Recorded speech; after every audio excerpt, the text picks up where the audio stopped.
Hey guys, this is Pedro back with another interview. This time covering, well, not really covering an event. It's just one of my off-season interviews with plenty of figures within the Valorant scene. So talking about the person that I have by my side for this occasion, he goes by the name of Coach Kona, and Coach Kona is a performance coach that's been helping a variety of Valorant players in addition to players from other titles within the esports scene for the better part of a few years. As for how many years, I'll let him dive into that. But first and foremost, Coach Kona, thank you so much for taking the time and making this happen. And so, just want to ask you the usual first question that I ask to everybody.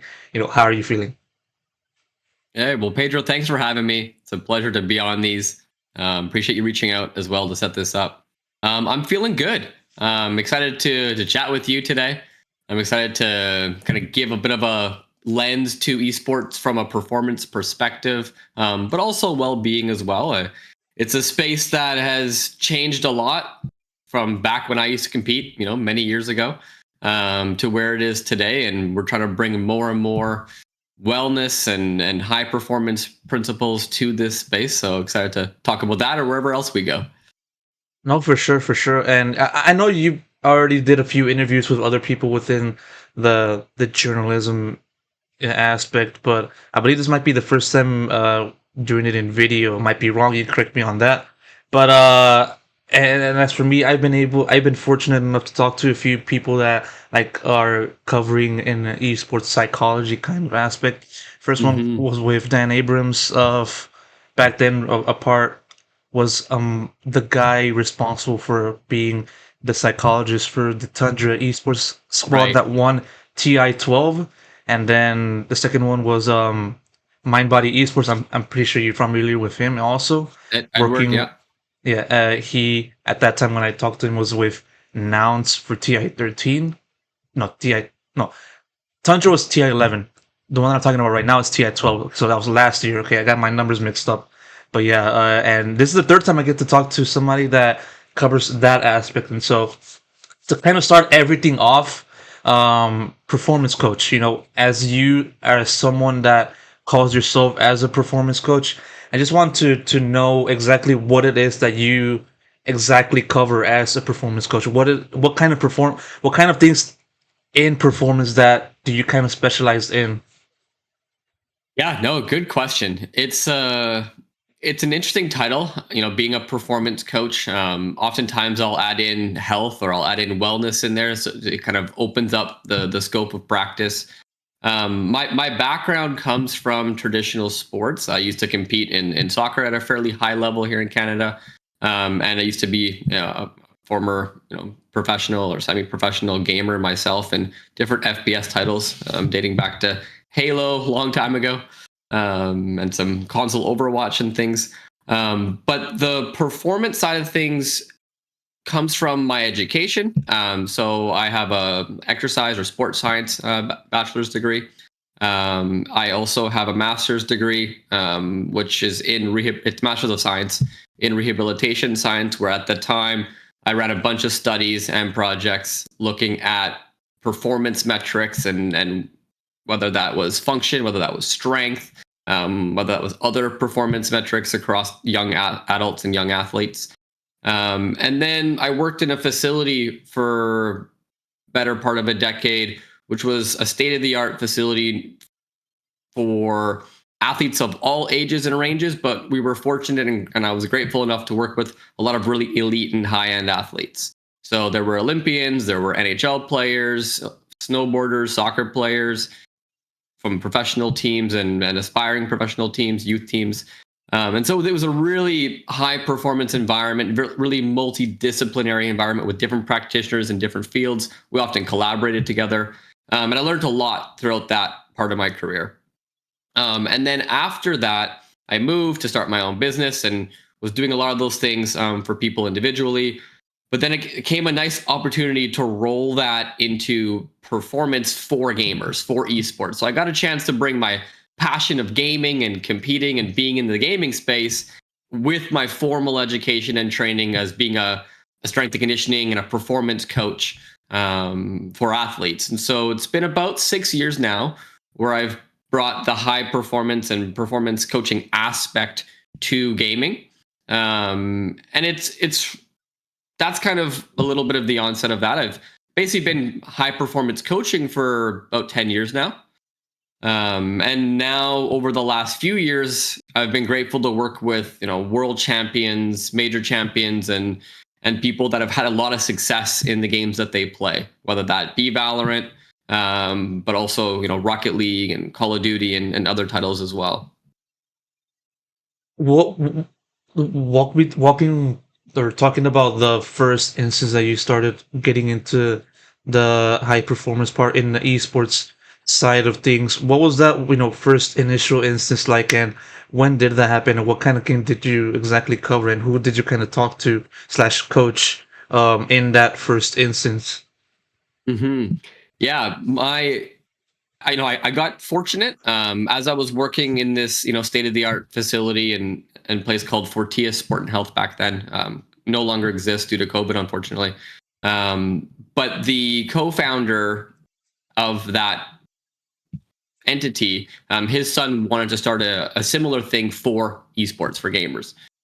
Which back then I was kind of one of the leading performance people that was helping spearhead that project as a bit of a consultant at the time, which then turned into Adamus Esports training and performance. And so Adamus still exists. They have some great people and some great coaches there, and I was part of their kind of like that founding team. That's when I stepped away actually to start my own thing when I moved cities, and then I was brought on years later in a full-time role with them for a number of years. And at that time, I got the chance to work with version 1 and all of its teams and gamers. So that was the Call of Duty team, also known as the Minnesota Rocker.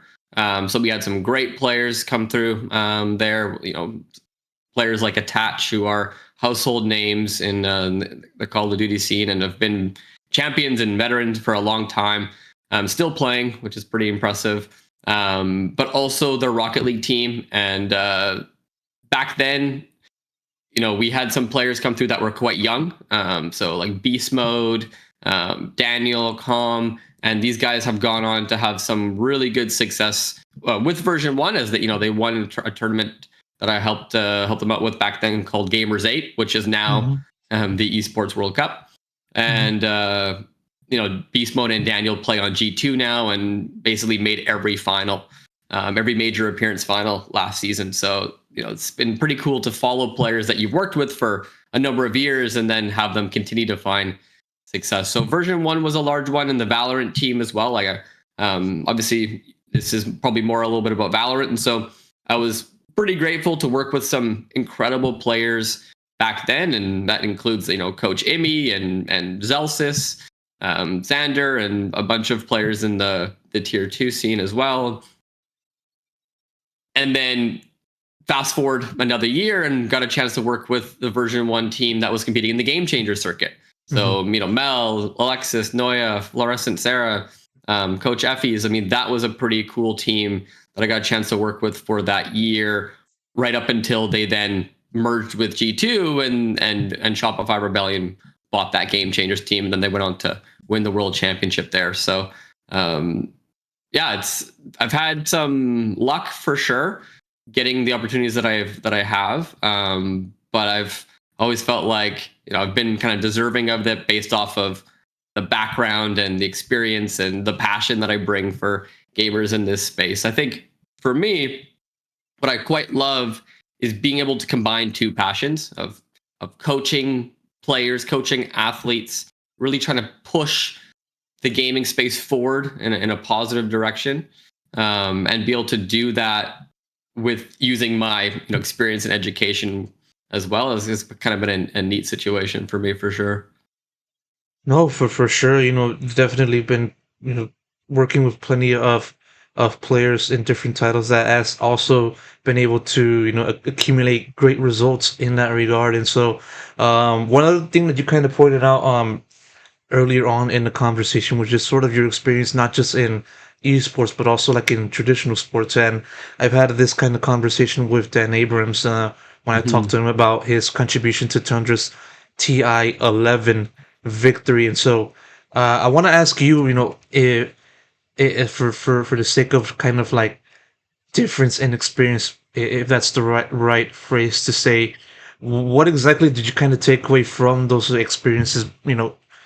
Coaching and working in the other side of sports that you kind of been putting to use for this esports side, and Mhm. how has that kind of transition kind of evolved from the start of your esports chapter up until now? Yeah, no, good question. I think the skill set that I was bringing from my former career and traditional sports sense was a little bit more on the physical side. So, I have a strength and conditioning background. I have some high certifications in Canada as a personal trainer and the gold standard here. And so I worked with a lot of people and athletes and people with even chronic conditions, but aspiring athletes on becoming physically better at their sport. And that's kind of how my career first started. But as I was doing that, I realized a lot of the challenges and a lot of the things that separated these athletes from the rest was mentality, was their mindset, was the mental side of competition. And that really gave me a chance to reflect back on my own competition years and realizing that, like, I'm not the tallest player, I'm not the strongest player. I used my mind to gain an advantage, and I use my mindset to gain an advantage. And so, with reflecting back on that, and then I started to really self-educate myself and have mentors around me and other performance coaches in the space that were more of the psychology background. And I took a lot of psychology in school as well, and I took sports psychology, and that became a good foundation for me. But it was more about in practice, in like, how do you take those concepts and those theories, which are great, it's good to know, but the most important part for me was to become the tradesperson, become the person who equips the gamers with tools that they can now use in their game or in between games or as a mental reset in between maps. And so I was fortunate enough to have some good mentors and some good coworkers that had different and various backgrounds. And so part of my job early on was understanding my strengths as a coach, but really trying to be a sponge and absorb everything I could. And so, working with people who have counseling backgrounds, how do they go about building rapport? Which has now become one of the strengths of my sessions. Is it doesn't even matter oftentimes the information or the knowledge that I might have, the background that I come from. People want to know that I care, and people want to know that they're in good hands. And so during my first session, it's often I'm trying to learn, I'm trying to ask good questions from my player or my team or coaches I'm working with to make sure that I'm helping them the way that they feel supported. They feel like the information is not only good and useful, but they can trust me. And so that has become a big part of my coaching, is building that human connection, that rapport early on. And then we can really get into the physical, the mental, the emotional side of gaming and esports and competing under, in high stress environments. So my skill set actually has evolved quite a bit over time. And I think it was really important for me because I became a good strength coach. I became one who, had a wait list of clients and things, and that was great. But I actually, even back then, my real attribute was just connecting with the person in front of me and giving them my full attention, being fully present, and then trying to problem solve in real time. No, that's definitely a very interesting perspective that you showed, because like obviously like it takes two to tango, in the sense that like you got to take care of your mentality and also take care of your physical condition, because you can't have one more than the other. It has to be, you have to find like an equilibrium in order to find the best performance. And so still, like, going back into a little bit on to just the approach that you make in terms of mentality and how you kind of approach incoming people that you want to work with. Exactly what kind of questions do you ask, in order to first off get to know a player, and also understand how a player kind of goes about their business, and in recognizing that, you'll then have the pieces to pull up to make a plan for their future Mhm. improvement.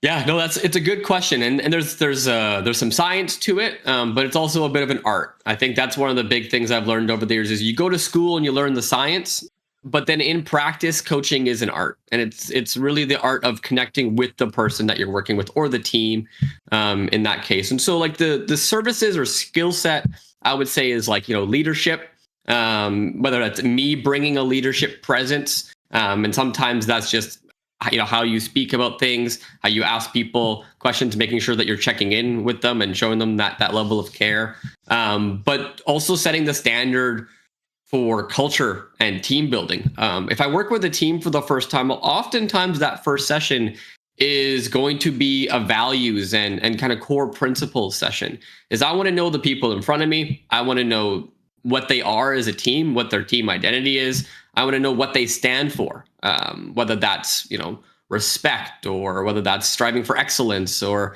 professionalism, or whatever is important to them and their team. I want them to build that out with me. I'm not coming with 6 things that I say you guys have to do this, but I want to do that with them. And it's oftentimes a bit of an exercise where we write down these values that are important, and we create these core principles that then become like the backbone of that team. And in esports, it's fairly new. I mean, there are some practitioners and leaders who are doing that with their teams, but I would say from my 5-6 years in the space, it's kind of far and few between. The reason why this is so important is because that sets the standard. That basically draws the line for you of what the behaviors we need to embody to have success.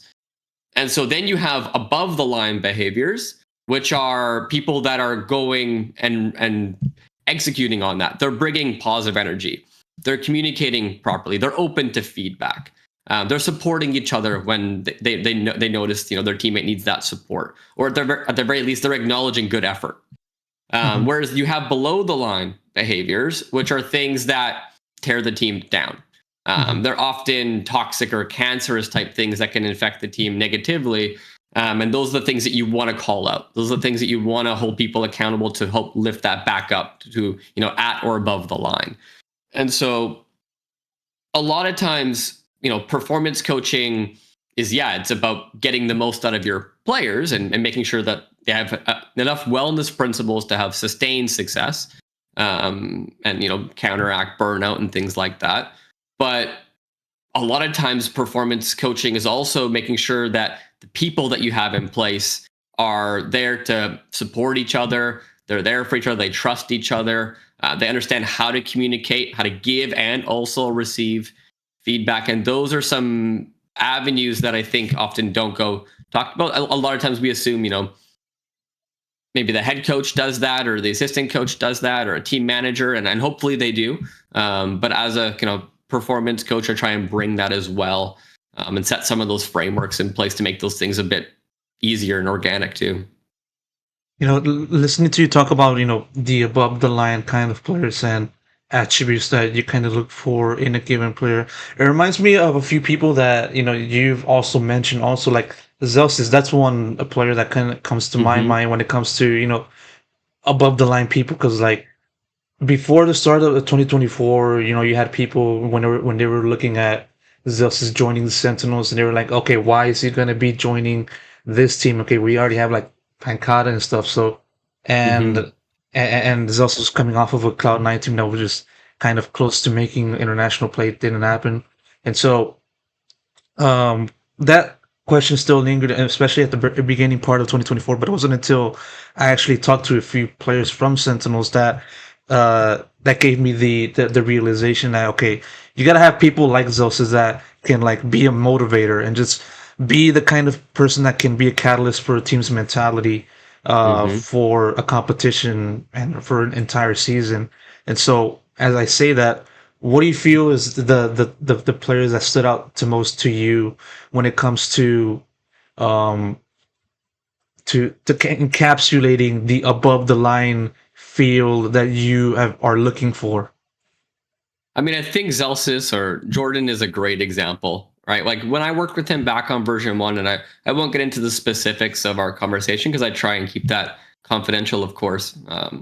But he is a player that was very motivated, right? He's a player that gave a lot of shits, even though sometimes it doesn't come across that way. He cared, and he wanted to be one of the best players in the world. And so when someone's hungry as a performance coach, you get excited because you want to feed the hungry, right? The more somebody wants it, the more somebody wants to improve and become the best version of themselves, the more motivated I am. Heck, I'll book a session at whatever time a day if you're that hungry, right? It fires me up too.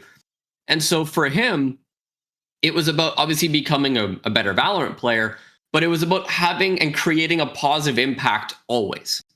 Right? So it doesn't matter if you're throwing up 4 frags at half or you're just not having a good game mechanically or shooting wise. What else are you doing? What are your non-negotiables to make sure that you're positively influencing that match? And that's things like energy, right? That is things like communication, positioning, you supporting your teammates when, again, you see effort or you see a good play. There's a lot of ways that you can impact a game that doesn't just happen through, again, where your crosshair is placed. Now, of course, at the highest level, like that stuff matters. But when you do those non-negotiables to positively influence a game, then you're raising your performance floor up. You're never going to have a really bad game because statistically on VLR, you might show that. But all the other intangibles that your teammates can feel, and there's an energy about it that you can feel, but people may be watching at home or they just check the game afterwards. They look at Twitter and they see, oh man, this guy only dropped 6 kills. And yeah, right, he probably would have loved to have had more kills that game. But I can guarantee you that, like Jordan or Zellsis is a good example where he is still positively influencing that game. So anybody that I work with throughout all of esports, that's one of the points I try and make with them is, if you are not shooting your gun the way you want to, I want to make sure you're bringing everything else, right? You're always positively impacting and influencing that match. And then when you have a good moment or when you have a good round, it's so much easier to mentally bounce back from that and be like, all right, we're so back. Like now my aim is ready to go because you've already kept your head in a very positive space the whole time. How do you kind of compare that to zekken? Because zekken is in a much different position compared to Zellsis, in which people look at him as the guy to kind of put up to frag and to put up results. Because in many ways, if he doesn't perform, then Sentinels doesn't perform. And lead to W's, if you understand what I'm saying. And so. Mm-hmm. How does that kind of approach change when you look at a player like zekken, who's in a different position in the same team and is with players that you've already familiar with, through your line of work? Mm-hmm. You're just breaking up for a second, Pedro. Maybe I'll just give it a second to stabilize. Can you still hear me okay? Yeah. Yeah. Okay. Zekken or Zach is he's a good example because he's a duelist. He plays the duelist role.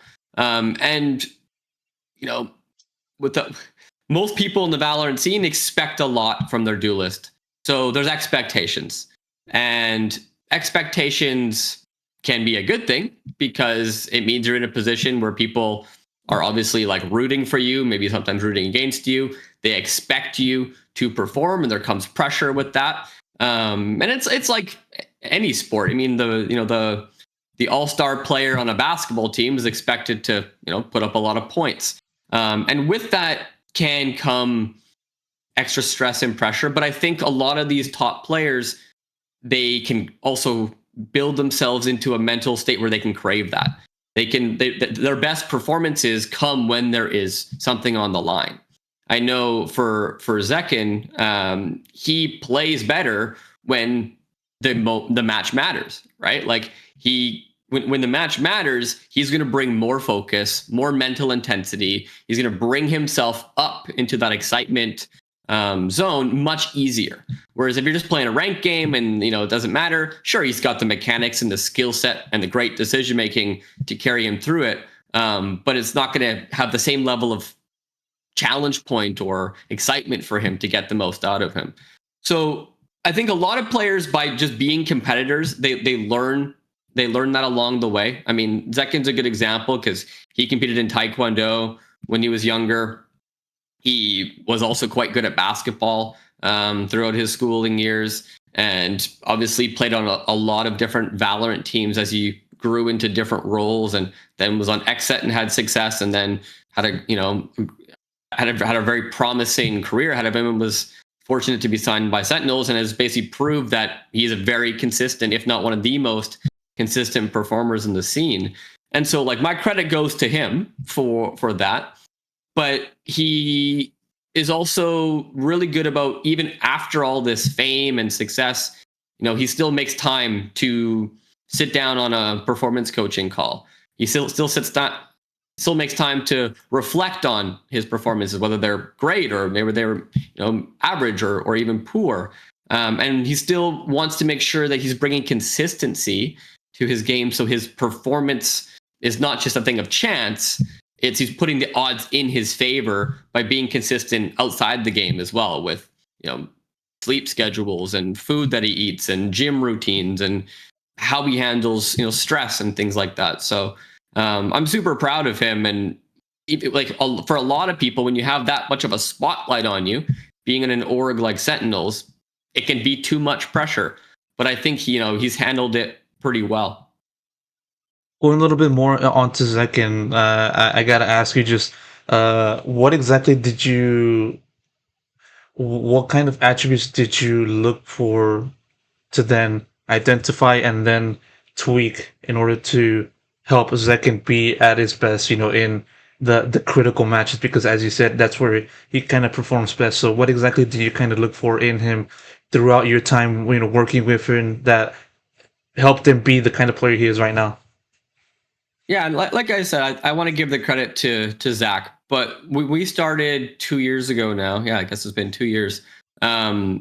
One of the main goals was helping him manage his IRL responsibilities with competing in Valorant at the highest level.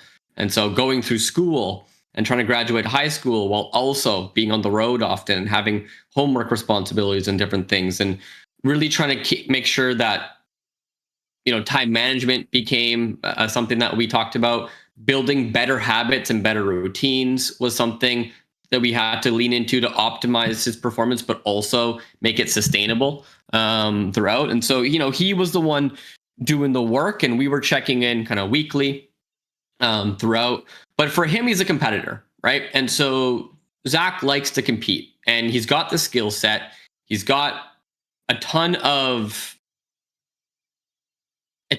really good instincts. And so for me, I don't want to give him too much that makes him get in his head and overthink. I want to make sure that he really recognizes his strengths too. So we spent some time not only working on what we want to lift up and improve, but let's actually articulate and write down what makes you a really good player, what makes you a great player. Okay, now how do we take intention and action on that? And so every call, we like to have 1, 2, maybe maximum 3 intentions for that week, or for that week or 2 week period to sink some time and energy into. And so for him, it wasn't about trying to change the way he was and played. It was really about leveraging his strengths, but at the same time trying to make sure we bring up some of those foundational wellness habits, right? Because this is one of my favorite topics to talk about with gamers, is you have your performance skills, you have your mechanical skills, but underneath all of that, you have your foundational wellness, which is sleep, fuel, movement, your purpose, stress management, and then daylight or sunlight, getting outside a little bit. And for a lot of players, they have really good mechanical skills, and they have often some good decision-making skills and some good game sense. But if you want that to be very consistent and even buffed further, building out that foundational wellness is crucial. And so some of the things like sleep, which are not very sexy and not very fun, they are very it's a necessity to perform at your best. So sleep schedule is one of those things that we have to talk about. We got to bring up, and I also have to hold players accountable to it, right? And so it's not the most fun part of the job, but holding people accountable to those better habits, it gives them a little extra fire sometimes, or a little extra push. And hopefully they have their own motivation in terms of why it's important. And so I always spend some time educating them as to why this is important.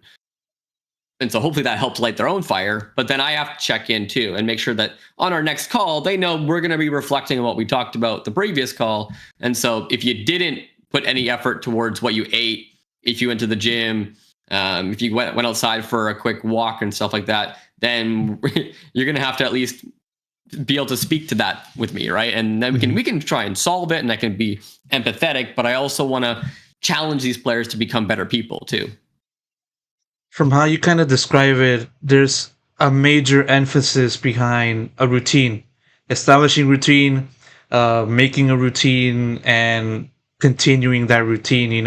Outside of just kind of focusing on improving one's performance. Either practice or in scrims or even during competitive series. So, do you kind of put in a lot more emphasis on making a routine than most? Is that fair to say?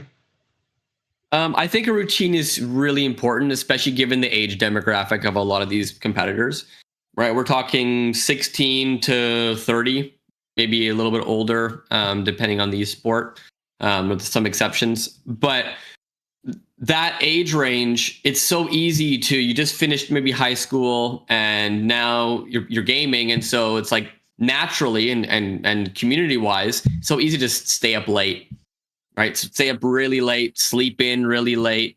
Now it's like, oh, my friends are on. Okay, I'm going to go on my computer. It's like you probably didn't drink much water. You probably didn't get outside for a bit. You didn't fuel yourself with anything useful. You're now gaming, and then you're eating out of convenience before the next match starts, whatever. And so it's really easy to get in these cycles of bad habit. And so part of my role is to help them change that for sure. But I also think a lot of high performers and gamers crave some structure. And so they when the season is on, naturally they pick up some better habits because they know that they want to feel better. They want to play better. They want to put those odds in their favor to have better consistent performances. And so naturally, a lot of people in the top scenes want to have those routines and habits. But my job is oftentimes to take a look at what they're currently doing, make some small tweaks, optimize it, build some better habits to help get even more out of their performance. And another example that I can go into for someone like Zekken and a bunch of other players I work with in the scene is the mental skills. A lot of players kind of come in with a default set of mental skills. And so mental skills could be your self-confidence, your ability to push back against self-doubt. Mental skills are oftentimes your ability to use self-talk for performance or mental reset methods, visualization, breathing techniques to calm your nervous system and get yourself in a more calm performance state. And so mental skills are something that we know traditional sport athletes really lean on. Whether you looked at the last Paris Olympic Games, you saw gymnasts and pole vaulters and sprinters kind of tapping into these mental skills, calming their mind, bringing their attention focused and present, being able to really lock in mentally and physically before they compete. And so that has been a big focus of mine in all the players that I work with. I want them to become anti-fragile in terms of their confidence, because for most gamers, their confidence is a result of the last round they had or the last map they played. If they had a good map, they're confident. If they didn't have a good map, they're not confident. And so when anybody works with me, we build up anti-fragile confidence. We pull confidence from many different sources. So it's not just about your last performance or last round you had. It's about being able to reflect on your actual strength as a player, being able to look at your achievements, your accomplishments, where have you recently improved, but also like your preparation. Let's tap into our preparation. Let's tap into our routines. And so this is where routines becomes a big fuel source of confidence. But then we also spend time on like self-regulation, right? So when you're playing at your best, you're usually pretty calm. Your mind's engaged. We call that window of tolerance. You're in the middle zone. But when you get tilted or when you get frustrated or angry, you often go up into hyperarousal. And in hyperarousal, you can still get some decent performances out of you, but you often are more tunnel visioned, or you often make plays based out of reaction that may not be the best decision. It's a lot of times you're in a state of like, you see red, right? Like I got to overplay. I need to make a play this round, or you try and like get revenge on the guy who just took you out. Whereas you can go from that all the way down to hypoarousal, which is like a gray zone that feels much more like you're checked out, or it's like depressed or lethargic. You stop calming. Maybe you're feeling sorry for yourself in terms of what happened in that last round, or you can't seem to get a kill, and so you stop giving to your team. And a lot of people, especially in ranked, get this way. So that's self-regulation, is understanding where you are on that, if you're in your window of tolerance, or if you've left high, or if you left low, and how do you now get yourself back. And so to me, the best players in the world can really regulate themselves. Interesting you brought that up because the hypo regulation, if that's the right thing to say, talking about the people that aren't focused at that critical moments. um Hypoarousal, yeah. yeah, hypo arousal, thank you so much. How often do you feel how prevalent do you feel that is when it comes to just the esports scene, talking about teams that that don't really have as much coaching, from yourself or from other people within your field. How prevalent do you feel that is? Yeah, it's very, very prevalent. I would say even from someone who's trained, they can get themselves into hyperarousal or hypoarousal. And so to me, the first step is actually the awareness piece. Is you notice yourself leaving that window of tolerance, and you're either getting tilted or you're kind of shutting down, right? And whether you call it out to yourself and you label it, or whether maybe a duo or a teammate calls it out for you, it can help with everything going on. But I would say it happens to everybody. Now, the players that I work with, they hopefully get out of it quicker because they're aware of this is actually a thing. But now we also work on the skills to help get them out of that quicker, right? So if someone's kind of shutting down in hypoarousal, well, there's a bunch of things you can do to get yourself out of that. You can tap into some breath work. You can take some inhales, right? So like a long inhale followed by a short, sharp inhale, and then exhale all that out. That can actually shock your nervous system into being more alert and get more oxygen into your blood flow and your brain, which can be really helpful. You can do some physical exercise or movement, right? If I notice myself really shutting down and I just lost, sometimes the best thing to do, rather than just queuing right up, is actually to maybe get on the floor and do 20 push-ups or go for a 10-minute walk. Use your body as a way of getting your mind back in it too. So that's another method. You can tap into mindfulness and do some attention training in that sense as well. So there's a lot of different ways that you can get yourself out of these states, but you have to recognize you just went into it first. No, yeah, for sure. One other thing that I just want to focus on, you kind of touched upon, just kind of bringing up sources as to like how people can kind of prop themselves up, not just focus on the negative things, such as focusing on how bad they did in a given round or how bad they did in a given map. One of the aspects that I feel affects players, especially in Valorant or in other major titles, is the perception of the fans, towards them. Because of course, on top of just having to deal with, improving themselves, sustaining themselves, on a mental slash physical aspect, they gotta just deal also with just kind of the attention that people say like about the performance, like say, oh, this and this, they did that, and so they're trash, and so what's going on with them? Why are they playing like that? They should just go back to how good they played before in a Right. prior such and such match. In many ways it's much more prevalent than the hypo arousal that you've been touching upon, and so how much of a factor does that public perception plays into just having to help players maintain their high performance? Yeah, no, really good question. And it depends on the person for sure. I mean, this is similar to sports, like traditional sports and esports, where the fans are probably the most important part, right? They're the ones that are watching. They're giving you their eyeballs, their attention, their money. And so we need to make sure that they stay, a part of esports, and we help develop, fans and better fan bases. But like you said, there is a level of pressure and a level of stress that comes with fans. And a lot of times we have kind of trained ourselves to have a very recency bias, right? So if a player has a really good tournament, but then you don't really see that performance from them for the next month, well, now they're washed, right? Now they're shit. Now, oh, they're not a good player anymore. And so fans will just kind of ride the stats. They'll ride with their own eyeballs see, and then they'll project that, with a Twitter post or a post on X or on Reddit, and those things can really snowball. And a lot of times, like that negative energy, that hate gets pushed,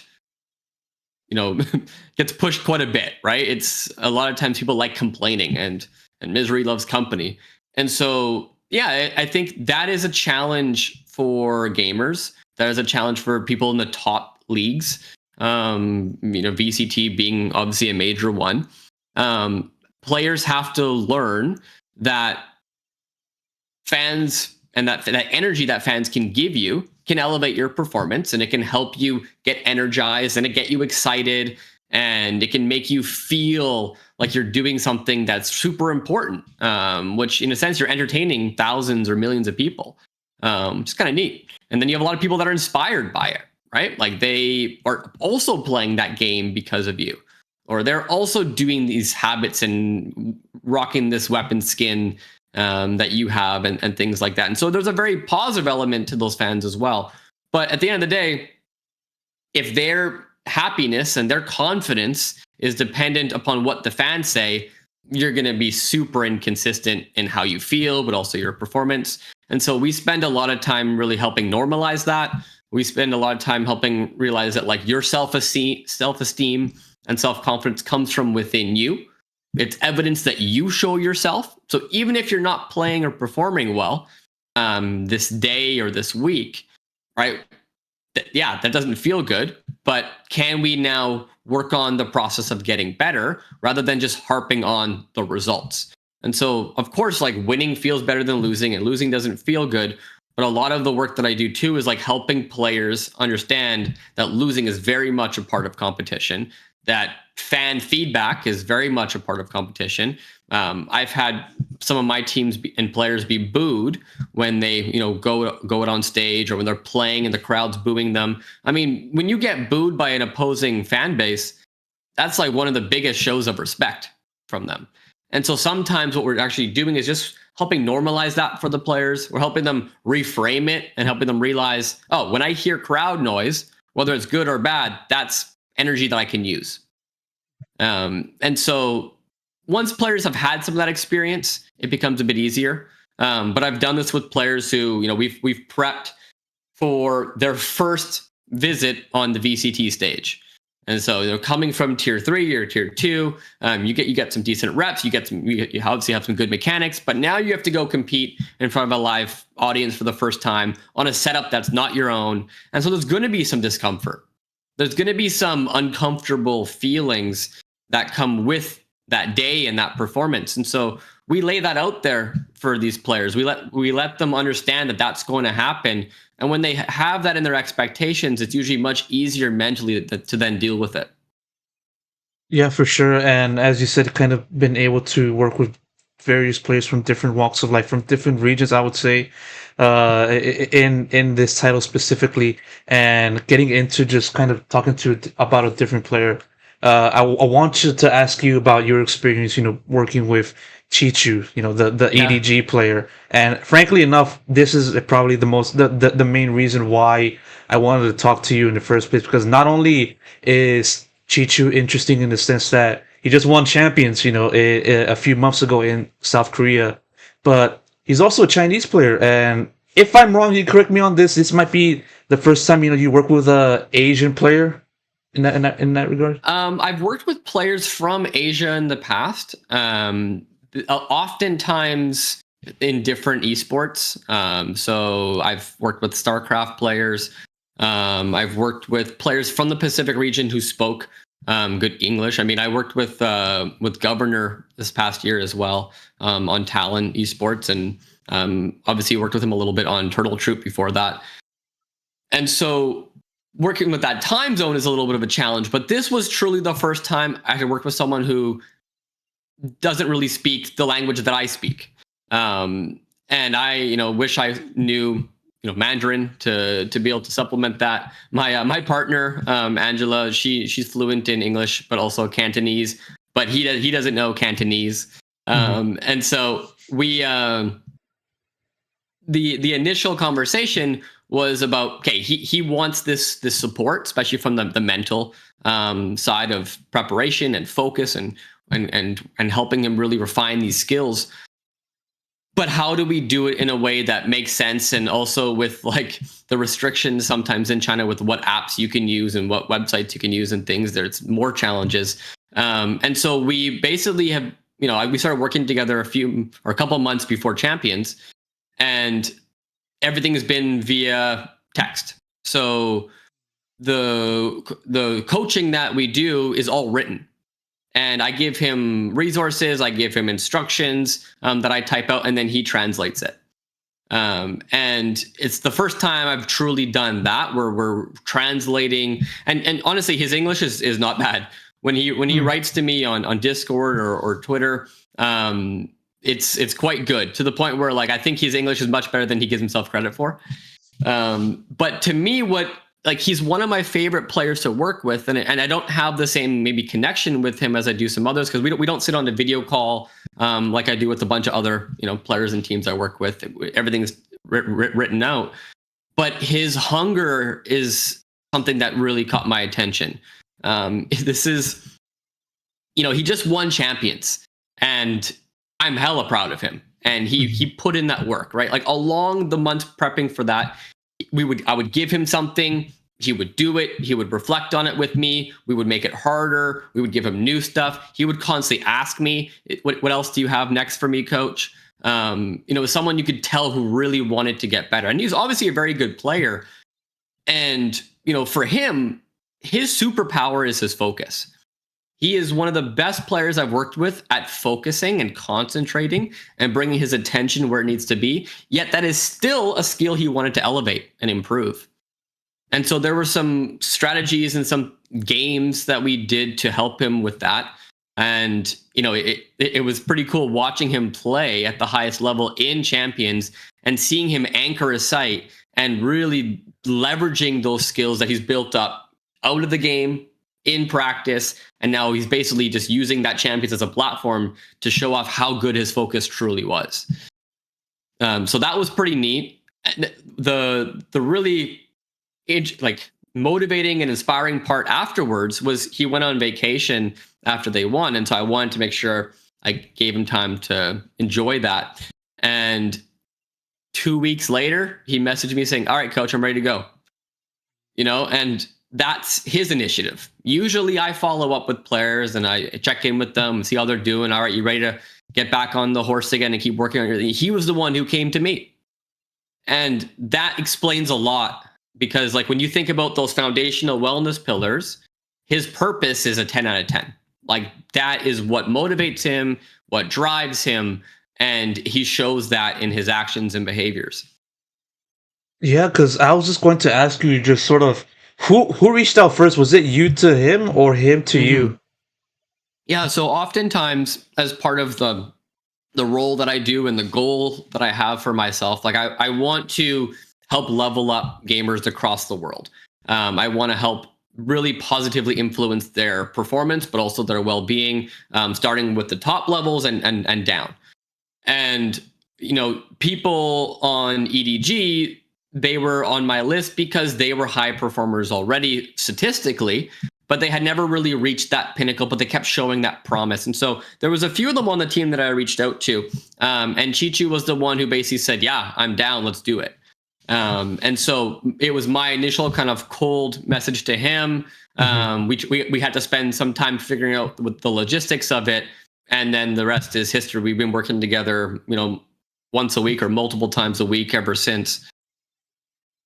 Yeah, and it's very interesting also in the sense that, looking at how EDG performed in Champions, if it wasn't for take away but like in many ways, Incredible player. Yeah. yeah, Kong was a badass in his own right. But if you take him away, many people will say like CHICHOO is the best player, because like almost always in every game that EDG was in, CHICHOO almost always played as like the best player in the team, save for Kong. And it's a testament to how much he's been able to improve, specifically from the time, he started working with you up until the very, even to the present day. And so what I ask you is, has there been any difference when it comes to working with players like CHICHOO, from Asia compared to like zekken, people in the West, people in the West versus people in the East? Because like from how I understand it, there's certain things that are different culturally speaking when it comes to players focusing on certain things, like say their physical form or anything like that. So trying to ball it all up together once again.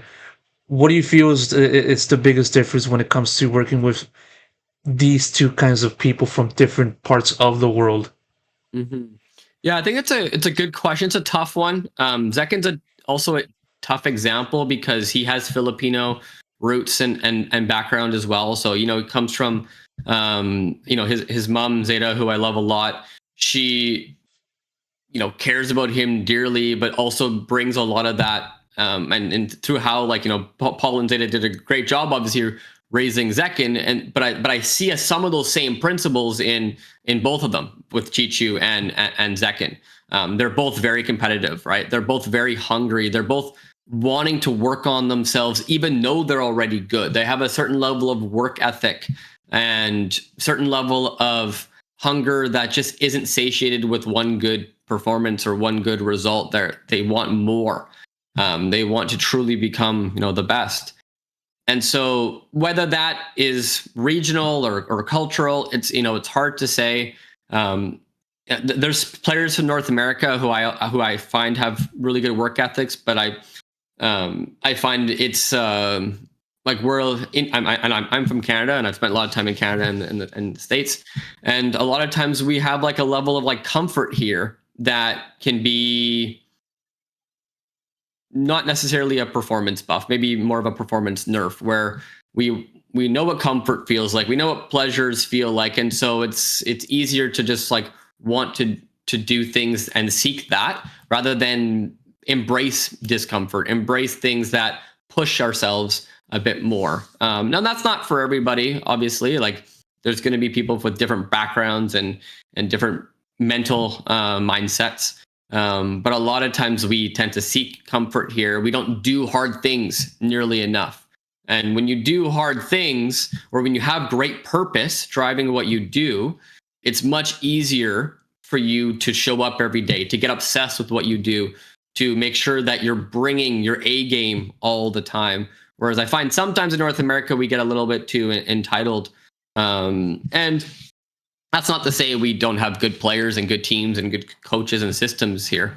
But I do find that it seems like the players in the East are very, routinized and very structured, and they really spend a lot of time on their game and grinding it out.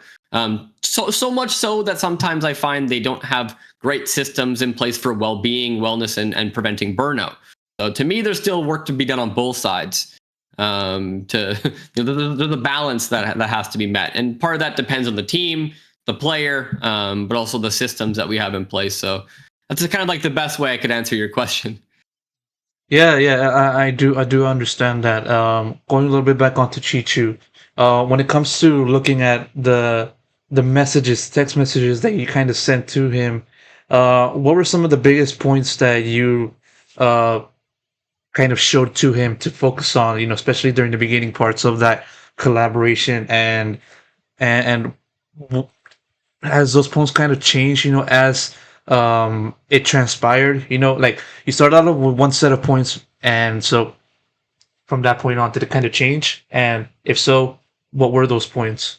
Yeah, I think so. It often depends. Like I try and meet the players where they're at, especially in their competitive season, right? So when a player's about to go into champions, we don't, I know, and a couple months beforehand, but we don't want to just throw a bunch of new stuff at them. I don't want to change everything about what's already brought them some decent success. So for us, it was about double downing on his strengths. And so we knew that his focus and his concentration were some of his strengths. So we truly doubled down on that, explaining what focus is, how we regulate focus, how we recharge focus, how we can even train it to improve it. A lot of times our mental focus is led by our visual focus. So where we bring our eyes and our vision, our mind often follows. But our eyes also need a break.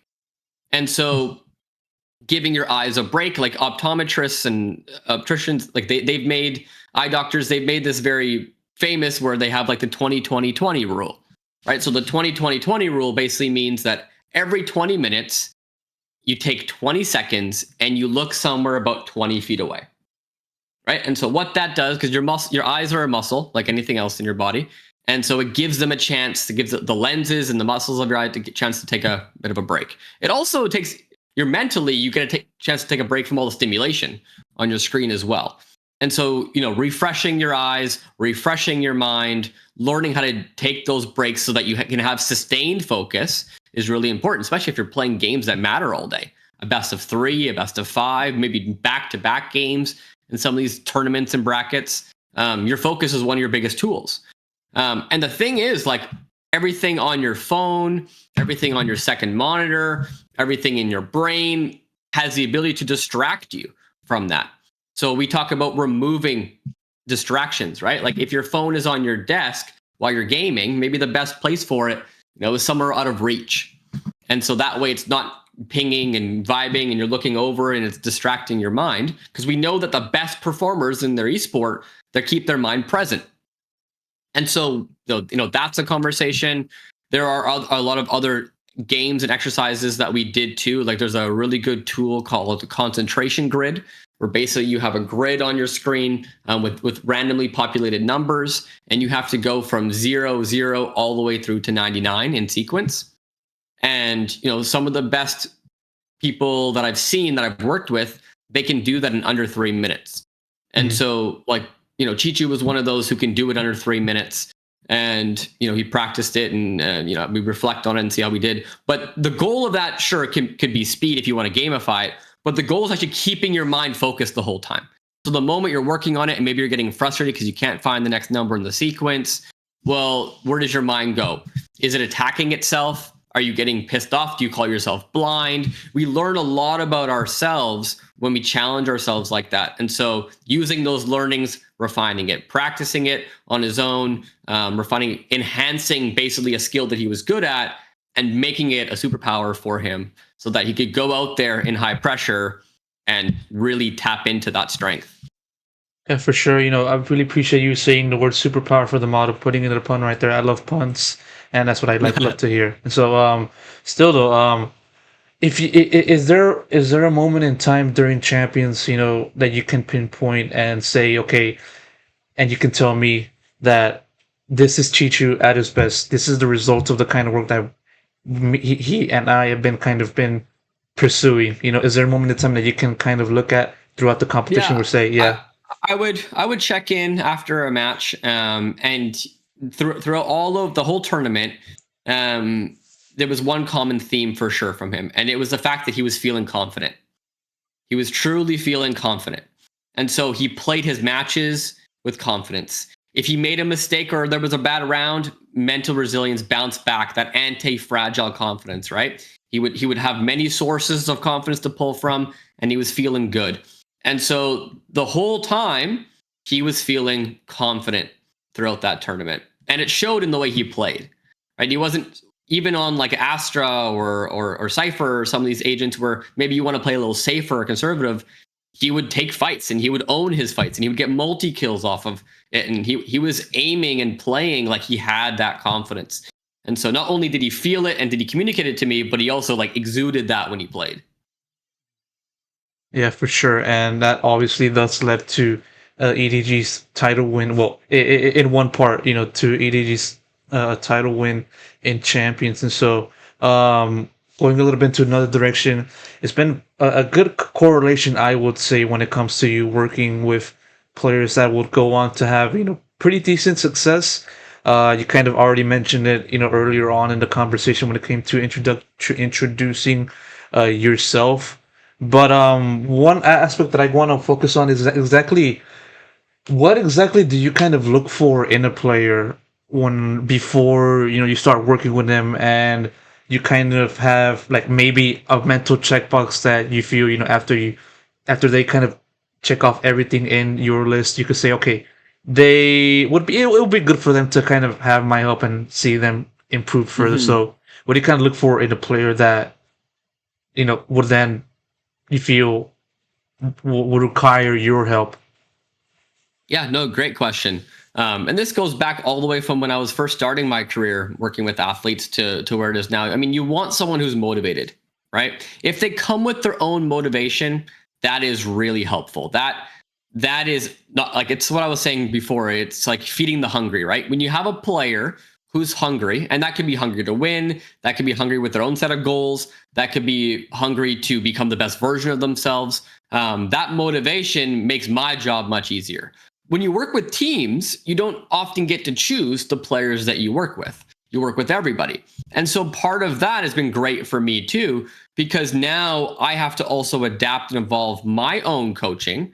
And I have to make sure that I'm catering to, everybody and their skill sets, and even like buy-in, we call it, is a real thing. And so some players, maybe if my work has some social proof to it, they see some of the people that I've worked with, they might be more inclined to respect or trust me, and that's helpful. But not everybody is like that, and sometimes you work with players who don't want performance coaching, and that is a tricky thing to navigate. But they have to realize that like I truly care about their well-being and their performance, and so I want to still support them. It might not be the same capacity as someone who's truly hungry to improve, and sometimes all I can do is like plant seeds along the way that then sprout later on.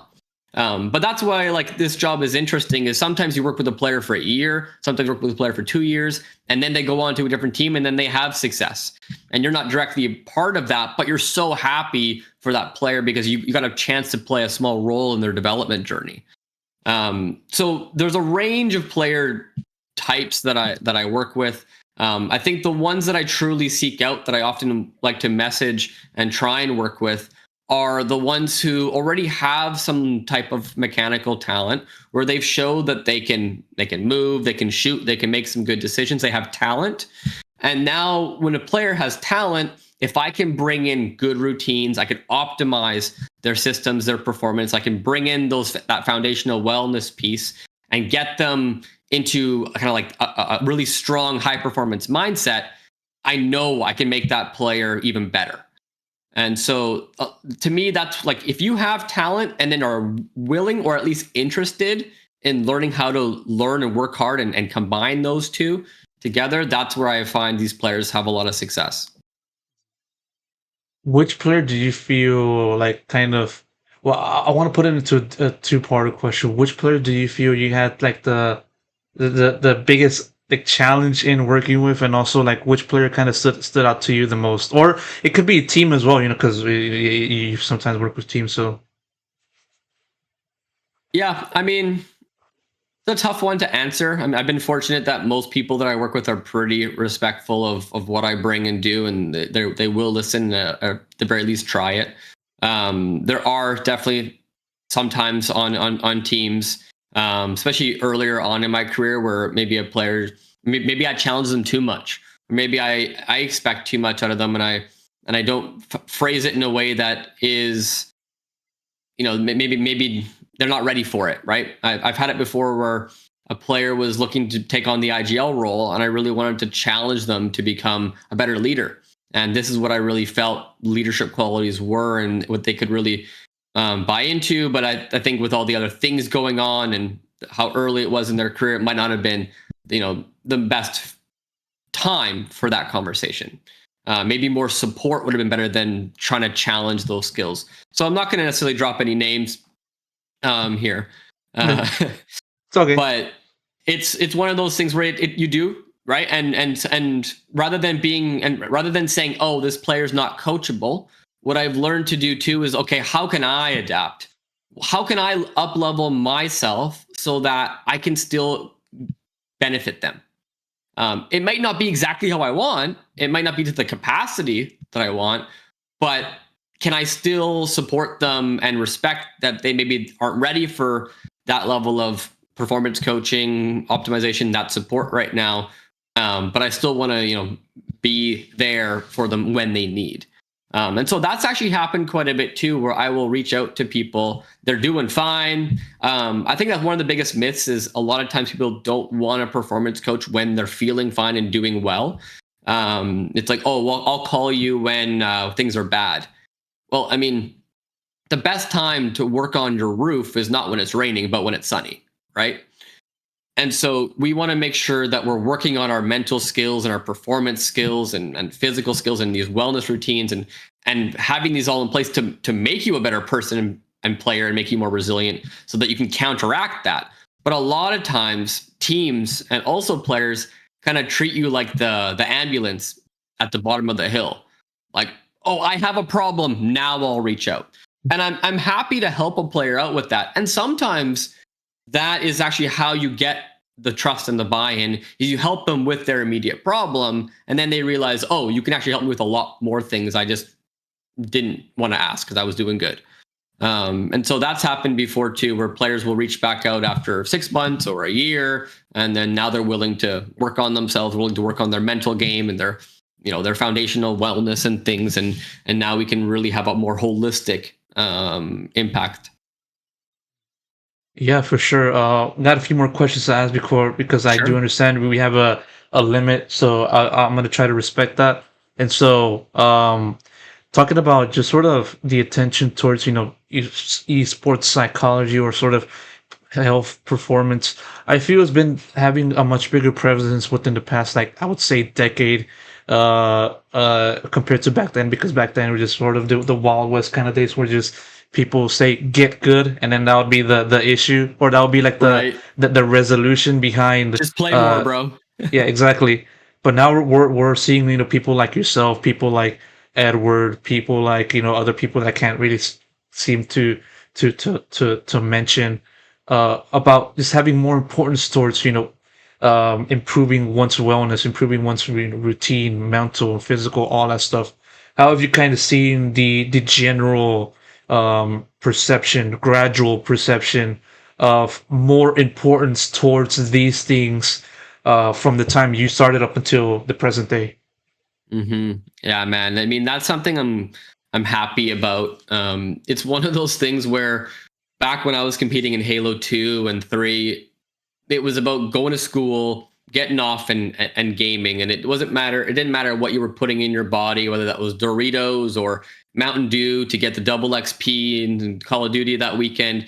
It was just you were just grinding the game, right? And I think now we've learned that as gamers, you are cognitive athletes, right? Like everything that we do, whether that's mouse, keyboard, controller, it all goes from our extremities into our brains. It doesn't matter like what your 40-yard dash time is. It doesn't matter how many reps you can bench press on a certain weight. I mean, maybe some of those things might help some physical well-being pillars, but it's about how we process information, how quickly we process information, and our brain and our cognitive function is the most important piece. And so I think gamers have started to recognize that. Whereas if they want to feel good, if they want to play good, if they want to perform well and consistently, they can't just roll out of bed and play one warm-up game and then expect the most from themselves. I think they've realized that people are getting better and everyone's trying to push themselves more. Then that might have worked 10, 15, 20 years ago. But now these girls are good. They're great at the game. And so to get the next performance advantage, we've had to look for things like fuel. We've had to look for, okay, how do we get more blood flow to our brain before we play so that we're more sharp? We have quicker reaction time. How do we buy a peripheral like, a Razer mouse or keyboard or a Wooting or something that actually gives us a technical advantage? Because that's what it takes now in this scene to get a win, to make a team, to find success. And so as a performance coach, I love it because I'm all about optimizing performance. I'm all about trying to find that 1% marginal gain here or there, give my players or teams an advantage. And back then, we didn't really care about that, right? It Yeah. was just get more reps in, get more games in, learn how to communicate better and shoot your gun. And those were the big things. And now we're talking about team culture. We're talking about team building. We're talking about how to give and receive feedback and how to make sure what are good snacks before a game to make sure that we're primed and ready. What should we like? How do we get ourselves into that excited kind of optimal mental intensity? There's a lot of really cool conversations and areas of expertise that we're bringing from traditional sport, but we're also shaping it in a way that makes sense to gamers. And I think that's probably one of my strengths is I understand what it takes to be a gamer. I understand what it takes to be a competitor. I have the formal education and experience working with athletes, but now we're making it make sense to gamers and valuable to them. Yeah, and it's definitely been making sense for the people that you've been working with and also different people that have been paying attention towards your work. Got one more question to ask you before I wrap it all up. It's gonna be a pretty tough one, but a pretty simple one as that. Uh, Given the things that we've been talking about throughout this entire conversation, if there's kind of one piece of advice that you feel everyone should kind of focus on the most in terms of just kind of pursuing a esports career or more so pursuing a better life, what would that one thing be for you? Man, good question. And I might give you 10 different answers after this Mm, call as I message you in DMs. But I think one of the things that makes the biggest difference is you got to want to improve yourself, right? And I'm not the same person that I was 5 years ago, and not the same person that I was, 10 years before that. Hopefully, I've gotten better throughout that, and it's not always the most easy thing to measure, but it's about the attitude, it's about the mindset, the effort that I put in, and then try and be consistent about that. And so part of my purpose is really trying to change the gaming space for the better, trying to support people that inspire millions of people and building better habits so that the next generation of gamers sees that and goes, oh, if I want to become the next tens or the next zekken or the next CHICHOO, how do I do that? And they can see that it takes a lot of work. But these players are working on themselves, not just in the server and on their aim, but they're getting good night's sleep. They're having decent, social relationships. They're working on their physical health and fitness. They're hydrating and drinking lots of water, and they're taking care of themselves. And so for me, I think that like that self improvement, and it looks a little different for everybody, but once you can really lean into your own self improvement, your life really changes. And for some people, and for me, this was definitely moments in time for me where you have to sometimes go through some tough times before you unlock that. I'm trying to figure out the best way of helping people out without them having to go through some of those same things. It's like let me use my lived experiences to save yourself some pain. And so, but for some people, they kind of need to experience some of that first before they make that shift. But it's never too early to start to really improve yourself, and it's definitely never too late to ever start to improve yourself too. So, if there was one thing to add, I would say like really lean into that.